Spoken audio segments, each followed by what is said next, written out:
Hello दोस्तों, स्वागत है आपका इस नई वीडियो में। दोस्तों, आज हम सामान्य हिंदी से संबंधित कुछ इम्पोर्टेंट प्रश्न लेकर के आपके समक्ष उपस्थित हुए हैं। तो बिना देरी के इन महत्वपूर्ण सवालों को शुरू करते हैं। इससे पहले यदि आपने चैनल को सब्सक्राइब नहीं किया है तो चैनल को सब्सक्राइब कर दें। चलिए, इस वीडियो का पहला प्रश्न है, पाणिनि ने किस ग्रंथ के द्वारा भाषा को एकरूपता देने का प्रयास किया है? तो किस पुस्तक को किया है? आपका सही आंसर होगा अष्टाध्यायी को। ऑप्शन बी आपका सही उत्तर दिया गया है।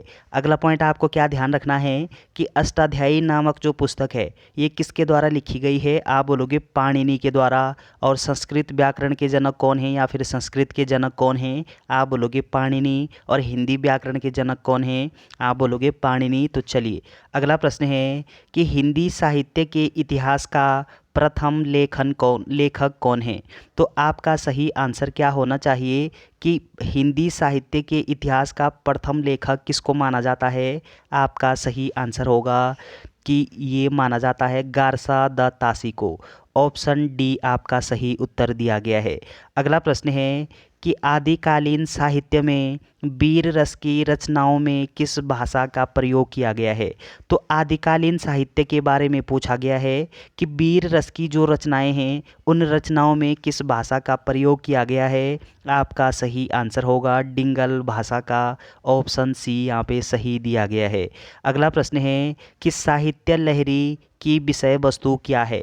तो साहित्य लहरी की विषय वस्तु पूछी गई है आपसे। आपका सही आंसर होगा कि नायिका भेद। ऑप्शन ए आपका सही उत्तर हो जाएगा। अगला प्रश्न है कि आचार्य रामचंद्र शुक्ल ने प्रेमाख्यान काव्य परंपरा का प्रथम कवि किसे माना है? तो आचार्य रामचंद्र शुक्ल ने किसको माना है कि प्रेमाख्या काव्य परंपरा का प्रथम कवि? आपका सही आंसर होगा कि ये माना है शेख कुतुबन को। ऑप्शन डी आपका सही उत्तर दिया गया है। अगला प्रश्न है कि हे जे हाल किसकी मकुन तारा फुल नैना बयान वितियाँ पंक्ति किसकी लिखी गई है? आपका सही आंसर है कि यह पंक्तियाँ अमीर खुसरो के द्वारा लिखी गई है। ऑप्शन ए आपका सही उत्तर हो जाएगा। अगला प्रश्न है कि इनमें से कौन पश्चिमी हिंदी की बोली नहीं है? तो पश्चिमी हिंदी की बोली कौन नहीं है इन चारों में से? आपका सही आंसर होगा कि मारवाड़ी ये पश्चिमी हिंदी की बोली नहीं है। ऑप्शन सी आपका सही उत्तर हो जाएगा। तो मारवाड़ी ये किस भाषा परिवार के अंतर्गत आती है या फिर किसके अंतर्गत आती है? आप बोलोगे कि ये मारवाड़ी ये राजस्थानी के अंतर्गत आती है। तो चलिए ध्यान रखिएगा। अगला प्रश्न है कि शब्द रचना में किसका योगदान नहीं होता है? आपका सही आंसर होगा कि शब्द रचना में ये पद का योगदान नहीं होता है। ऑप्शन बी आपका सही उत्तर दिया गया है। प्रत्यय का योगदान होता है, धातु का होता है, उपसर्ग का होता है, तो पद का नहीं होता। ऑप्शन बी सही है। अगला प्रश्न है कि निम्नलिखित में से किस शब्द में रूप साधक प्रत्यय है? तो रूप साधक प्रत्यय इन चारों में से किस शब्द में होगा? आपका सही आंसर है लड़के शब्द में।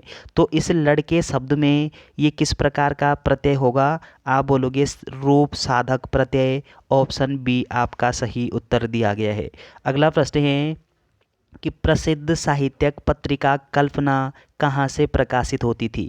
तो कल्पना नामक जो साहित्यिक पत्रिका है इस पत्रिका का प्रकाशन किस स्थान से होता है?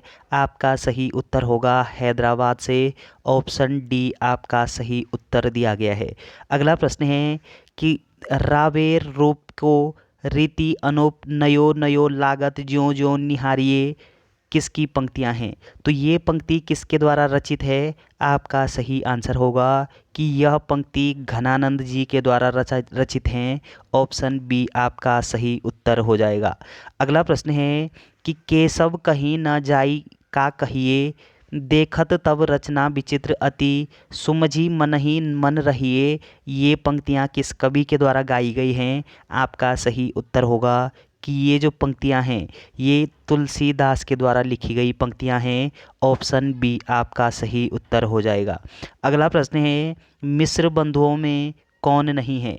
तो मिस्र बंधुओं में इन चारों में से कौन सम्मिलित नहीं है? आपका सही उत्तर होगा कि कृष्ण बिहारी मिश्र ये मिश्र बंधुओं में सम्मिलित नहीं है। ऑप्शन बी आपका सही उत्तर दिया गया है।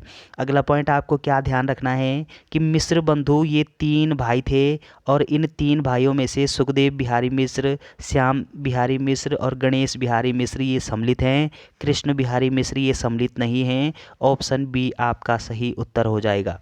अगला प्रश्न है, इनमें से नई कहानी आंदोलन के साथ कौन कहानीकार नहीं जुड़ा हुआ था? तो कौन नहीं जुड़ा हुआ था? आपका सही आंसर क्या होना चाहिए? आपका सही आंसर होगा कि इनमें आपका जो ज्ञान रंजन है ये नहीं जुड़े हुए हैं। ऑप्शन सी आपका सही उत्तर दिया गया है। अगला प्रश्न है, इनमें से गंगौली गांव किस उपन्यास के केंद्र में है? तो गंगौली नामक जो गांव है ये किस उपन्यास के केंद्र में आता है? आपका सही उत्तर होगा कि ये आता है आपका आधा गांव। ऑप्शन डी आपका सही उत्तर हो जाएगा। अगला प्रश्न है कि कोर्ट मार्शल नामक समाज की किस समस्या पर आधारित है? तो कोर्ट मार्शल मार्शल ये क्या है? ये एक प्रकार का नाटक है और ये किस समस्या पर आधारित नाटक है कोर्ट मार्शल? आपका सही उत्तर होगा कि यह जो नाटक है ये जातिवाद पर आधारित है। ऑप्शन ए आपका सही उत्तर दिया गया है। अगला प्रश्न क्या पूछा जा सकता है आपसे कि कोर्ट मार्शल ये किससे संबंधित है? आप बोलोगे जातिवाद से संबंधित है। तो चलिए अगला प्रश्न है, विजय देव नारायण शाही की कविताएं किस सप्तक में संग्रहित हैं? तो किस में संग्रहित हैं? आपका सही आंसर होगा कि ये होगा आपका कि तीसरा सप्तक। ऑप्शन ए आपका सही उत्तर हो जाएगा। अगला प्रश्न है, इनमें से कौन सा उपन्यास विभाजन समस्या पर आधारित नहीं है? तो इन चारों में से कौन सा उपन्यास है जो विभाजन समस्या पर आधारित नहीं है?